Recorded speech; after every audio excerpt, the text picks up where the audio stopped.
नजर डालेंगे आलमी मंजरनामे पर। इसराइली सहाफ़ी गुस्ताखाना जसारत करते हुए मक्का मुकरमा के उन इलाकों तक पहुंच गया जहां गैर मुस्लिमों के दाखिले पर पाबंदी है। सोशल मीडिया पर शदीद रद्द-ए-अमल के बाद इसराइली सहाफ़ी को माफ़ी मांगना पड़ी। एक इसराइली मीडिया ने 10 मिनट दौरानिए की रिपोर्ट नशर की जिसमें सहाफ़ी को मक्का मुकरमा के मुक़द्दस मकामात में घूमते फिरते दिखाया गया। इसराइल के यहूदी सहाफ़ी को पता भी था कि गैर मुस्लिम इन मकामात में नहीं जा सकते, उसके बावजूद वो मक्का में दाखिल हुआ।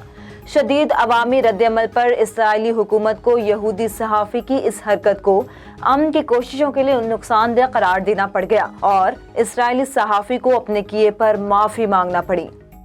अमरीकी सदर जो बाइडन कोरोना वायरस का शिकार हो गए। व्हाइट हाउस की जानिब से जारी करदा एक बयान में कहा गया है कि सदर जो बाइडन करंतना में रहकर अपनी जिम्मेदारियां निभाएंगे। सदर बाइडन के ज़ाती मौलिज के मुताबिक गुज़िश्ता रोज जो बाइडन को खुश्क खांसी शुरू हुई, बादुज़ा नज़ला जुकाम और जिस्मानी थकावट की शिकायत भी सामने आई। मौलिज के बयान के मुताबिक बाइडन कोरोना के लिए मखसूस अदवियात इस्तेमाल कर रहे हैं। तर्जुमान व्हाइट हाउस का कहना है कि बाइडन मुल्क की उमूर ऑनलाइन सर अंजाम देंगे। कई आलमी रहनुमाओं ने सदर बाइडन की जल्द सेहतयाबी के लिए नेक ख्वाहिशात का इजहार भी किया है। भारत के सदारती इंतखाबात में कबायली बरादरी से ताल्लुक रखने वाली द्रौपदी मुर्मू 15वीं सदी सदर मुंतखब हो गई।